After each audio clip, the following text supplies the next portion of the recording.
Здравствуйте, меня зовут Иванов Тимур Петрович, я ученик 9 А класса Амгинской СОШ номер 1 имени Владимира Гвакионовича Короленко.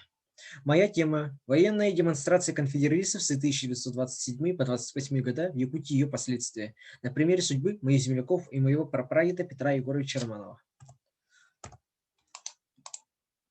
Актуальность. Актуальность исследования связана с необходимостью осмысления истории движения конфедералистов в Якутии в первой половине XX века.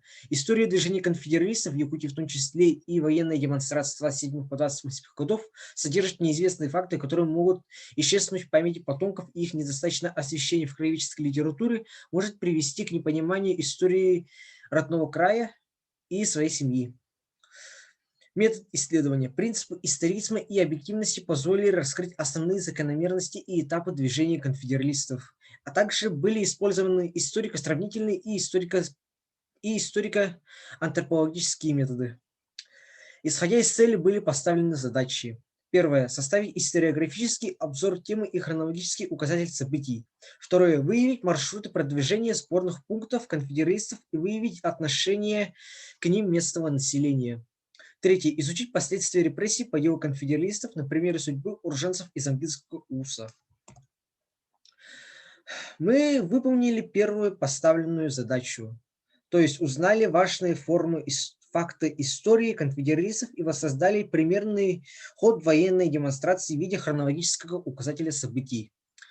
Например, 1 по 7 ноября конфедералисты соединились с отрядом Артемьева и выступили из Петропавловска через Москву на соединение с западными отрядами. 8 ноября в селе Абага состоялся бой между пионерами и отрядом Артемьева. После того, как отряд Артемьева узнал, что он ведет бой именно с детьми, то есть с пионерами, он решил отступить, не желая проливать их кровь. 1 января 1928 года Ксенофонт отправился на переговоры, но был арестован.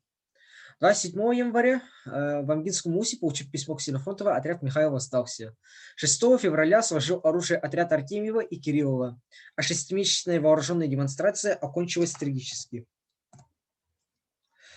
Это карта-схема, составленная нами во время наших двух первых экспедиций в июне 2019 года. В местности Туба находился сборный пункт амгинских конфедералистов с августа по октябрь 1927 года. Общее число участников примерно 200 человек, может быть больше, может быть меньше. Вот примерно в этой местности, как примерно мы знаем, проходила тайная дорога связи между западными отрядами конфедералистов для разведки и для передачи продовольствия и так далее. Последствия. Это диаграмма осужденных по делу конфедералистов из Амгинского УСа. Всего из Амгинского УСа было осуждено 36 человек. 19 человек было из них 19 человек было приговорено к расстрелу, 10 человек от 2 до 5 лет лишения свободы, а 7 человек 10 годам лишения свободы.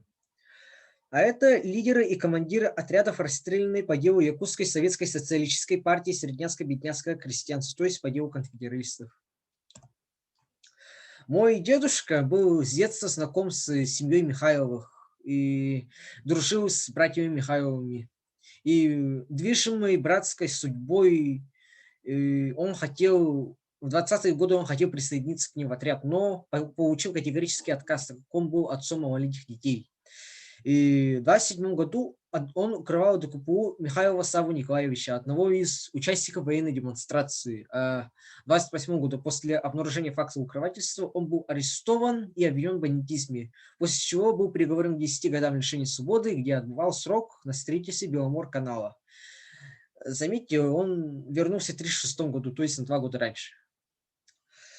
А это семья Михайловых с семьей Романовых. Фотография была сделана в селе Чумойки в 1927 году. В результате исследований можно сделать заключение. Первое. Военная демонстрация конфедералистов в Якутии продолжалась в течение 6 месяцев.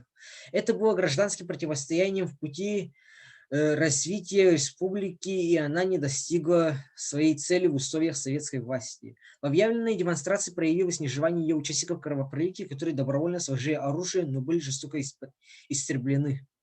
На территории Амгинского улуса в Самарсунском наследии в течение 3 месяцев в августе по октябрь 27 года был размещен сборный пункт, лагерь для подготовки военной демонстрации. Это было многочисленное объединение отрядов более чем 200 человек из разных улусов. Их поддерживало местное население, снабжая продуктами.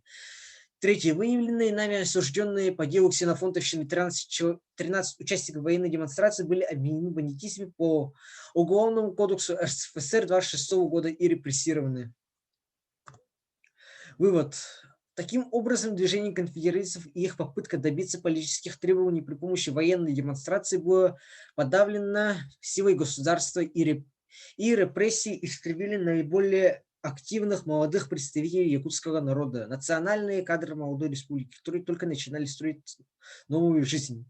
Работоспособные и молодые, и зрелые, и взрослые, самые сильные и лучшие представители якутского народа. То есть имеется в виду то, что истреблены, в основном были истреблены именно они, что стало наиболее трагичным для нас.